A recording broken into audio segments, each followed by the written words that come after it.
Now, I have tremendously simplified this classification scheme. And in fact, this is the basis of fiqh. When we say we follow the madhab of Imam Abu Hanifa, people, they so foolishly, they say, what do you mean you follow Abu Hanifa? You don't follow the Prophet? Who is Abu Hanifa? We follow the Prophet.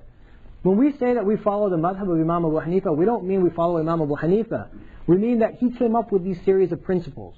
And beyond him, amongst him, hundreds of ulama, and beyond him, thousands of ulama, then took these principles.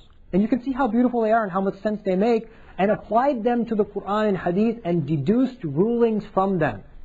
So we follow the methodology derived by Abu Hanifa and the group of scholars that worked during his time to interpret the Quran and Hadith. We're not leaving the Quran and the Hadith. We are interpreting the Quran and the Hadith. Now, tell me, if you come up, if you're sitting there and you're trying to decide these masail on yourself, you're trying to come up with these concepts yourself, and if you say, okay, based on this ayah of the Quran, it says read whatever you want in the salah. And then based on this hadith, it says you have to read Surah Fatiha, then how are you going to rule? How are you going to come up with a ruling? Where are you going to make your ruling from? How will you know what to choose? So these were our scholars. They had hikmah and wisdom and a blessing from Allah that they came up with this mechanism for us to understand the Quran and the Sunnah. This is the means by which you derive law from the Quran and the Sunnah. Nobody is leaving hadith. This is an interpretation of hadith. You need a means of interpreting the hadith. So when you choose a madhab, when you follow a madhab, when you're following the rulings of Imam Abu Hanifa, you're not following Imam Abu Hanifa.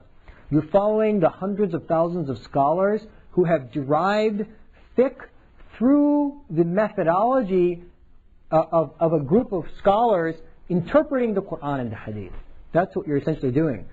A few days ago, my uncle called me, and he said, I'm reading Bukhari. It says here the Prophet ﷺ stood up while he was and relieved himself. So I don't understand that.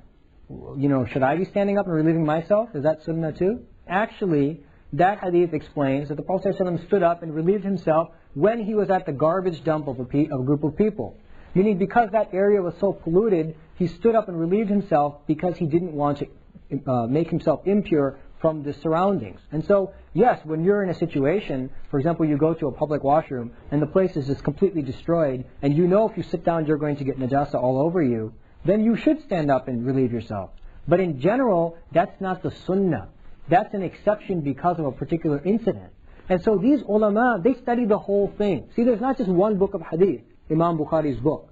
There are 6 major books, and there are hundreds of other books. Imam Bukhari himself says, I myself knew 100,000 sahih hadith, but I only compiled so many in my book. And then Imam Muslim has similar statements. And so this is why we have tons of other books of hadith. And many of them are just as sahih, but you don't find them in Bukhari. And on top of that, you need to interpret Bukhari in the light of all the other hadith and the Quran as well. So you need to know all of these points. So as an individual, you won't be able to do it. But as a group of ulama, who have over 1,400 years of experience, derived, checked, rechecked, argued, thought, discussed, over 1,400 years how this law should be derived, those are the people who understand exactly how the Quran and the Sunnah needs to be interpreted. So this is why we pick and we choose to follow the ai*imma of fiqh.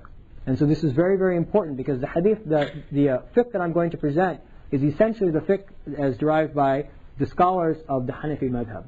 And it's a means of following the Quran and the Sunnah. So don't be tricked by people who say, we just follow Quran and Sunnah. That's not the way our ummah has gone for 1,400 years. 99.9% of our scholars, over the majority of our time, have followed one of the 4 madhabs. Now, if the scholars, the ones who are educated in the deen, felt the necessity to follow one of the 4 madhabs, then where do we fall? I mean, we're barely, waking up for Fajr.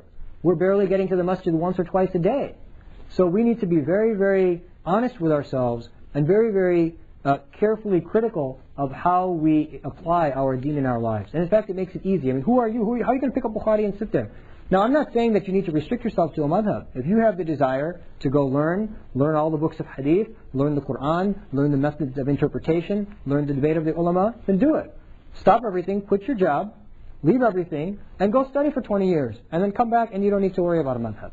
But if you're not going to do that, then be realistic with yourself and go ahead and follow one of these madhabs, because it makes your life so much easier.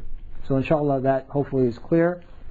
Again, we went into this discussion because we now are going to classify the acts of wudu. Some of them are farad, some of them are sunnah, okay? And there are certain things that are makruh that you don't want to do while you're making wudu. So the summary of today's session was, number one, the importance of wudu and the benefits of wudu and the great blessing that Allah has bestowed upon us through the wudu. And then secondarily, the beautiful classification schemes of our previous ulama and the need to follow in their footsteps, because actually they were following in the footsteps of the Prophet ﷺ. We call ourselves what? Ahlul Sunnah wal Jama'ah. The Jama'ah. The Jama'ah of ulama, the majority of the ulama, 99.8 or 99.9% followed these madhab. And so we're not going to leave their way. We are Ahlul Sunnah wal Jama'ah. We follow the Jama'ah, and what we mean by that is the Jama'ah of ulama. And those people who 7, 8, 9, 900, 1,000 years ago, when they lived in a much purer era, were very, very clear that this is the way that you have to go. And so we follow their footsteps because they are the inheritors of the Prophet ﷺ. What did the Prophet tell us? Al-ulama warathatul anbiya, that the ulama are the inheritors of the anbiya. So inshallah, tomorrow we'll continue with wudu and we'll go through each individual step, and then I'll show you a sample wudu so that we can perfect our wudu in order to gain the blessings that the Prophet ﷺ and his companions shared with us, so that we may be able to approach Allah the same way that they did. وآخر دعوانا أن الحمد لله رب العالمين.